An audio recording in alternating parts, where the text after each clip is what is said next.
What we've done though, instead of having cookies, we have a cookie. And that will still work. That's a cookie cake. That is. Now, I'm using a parchment paper liner here, and the parchment paper does a couple of things for me. Number one is it allows me to lift everything out at one time if I'm getting too much heat underneath. But the parchment paper allows me to lift everything out. So if I'm doing biscuits and doing multiple batches, or if I'm doing multiple batches of cookies, I can lift it out, set it off to the side, and then I'm good to go. The other thing the parchment paper liner does for me, I do the dishes by throwing the paper away. I'm going to take this straight out and set it straight on the table. That'll work. Perfect. Now I can get the hot stuff away from you. And this is why I like to use parchment paper in a pan when I'm baking, because now the dishes are done.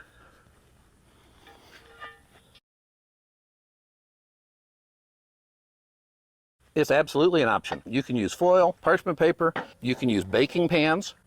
It's not uncommon at all if I'm making a loaf of beer bread, for example, and I'll put that in a loaf pan, and I'll put my loaf pan in my Dutch oven. Using the Dutch oven not as the cooking vessel, but using it as an oven, and that works fine. If I'm doing the dump cake or a chili or a stew, sometimes I'll even line that in foil. But what you can do is you can take your heavy-duty aluminum foil, put it in your pan, shape it, and where it becomes its own little pan. You can also buy aluminum foil pan liners. But yes, aluminum foil can certainly be used.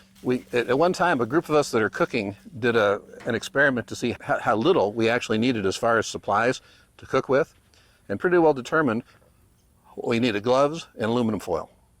Because we could take aluminum foil and pull out a long section of it and then just kind of crumple it up and then wrap it around and make a donut out of it, basically, and set that on the table, and that became my lid stand. I could take the aluminum foil and line my oven with it if I wanted to. Aluminum foil has lots of great uses. When I'm done cooking, I can take a ball of aluminum foil, crumple it up, and use that as the abrasive to wipe out the inside of my oven. The problem with that is it will break off little pieces of aluminum into your oven, and you got to make sure you rinse it really well.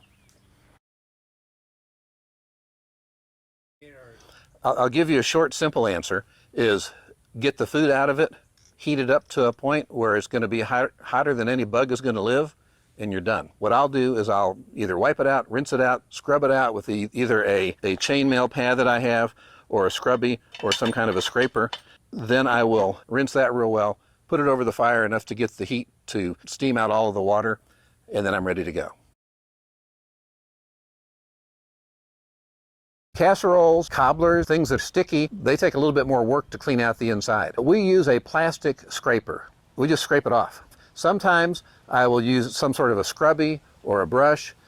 Primarily what I'm going to do, if I've got stickiness either from a sauce or from a cobbler or something like that, I'm going to put water in the pan and I'm going to use some form of a mild abrasive, whether it's my hand, the scrubby, chainmail scrubber, something that will break loose those particles. Scrapers work as well. The best technique for me is to put water in the pot, put the lid on the pot, put the pot on the fire, get the water up to a boil. It steams, and in that steaming, it's going to loosen up most of what's in there, and then wipe it out, dry it off, and pack it away dry.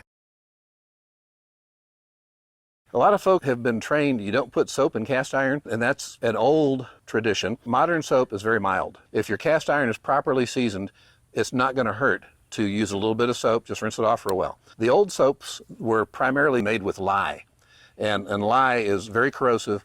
Lye will eat off even your seasoning, and so you wouldn't want to use a lye soap in your cast iron. But if you're just using Dawn or any kind of dishwashing liquid, that's fine. I don't typically need it because all I'm doing is getting the food particles out, making sure everything's clear from it, and then heating it up. Now, you don't want chunks in there, and if you're cooking fish or you're cooking chili, yeah, you're going to want to scrub it pretty good so you don't have that flavor carry over if you didn't get everything out. But for the most part, is get the pieces out and rinse it off and dry it off. Seasoning is nothing more than a carbon base layer of molecules that are covering the iron that are keeping you from getting any water to them or any oxygen to them. You get a carbon-based layer by putting some sort of oil, some sort of cooking oil in, wipe it around, cover the whole thing, heat up the pan till it gets to about 300 degrees, and then wipe out every bit of oil that you can. You will not wipe it all out. There will still be a very thin layer. Then you heat it up, preferably in your oven at home so you can test your smoke alarms, and you heat it up so it gets past the smoking point. Different oils have a different smoking point. I just use vegetable oil, Crisco, bacon grease, whatever I've got, but you get it up to the smoke point. Once all the smoke stops, you turn off the oven, let it cool back down, and you go through the process a couple more times to build up very, very thin layers of this seasoning. Will keep from rusting. A good seasoning that's several layers, that's a good solid seasoning, is going to hold up for a very good period of time. It'll also hold up against soap.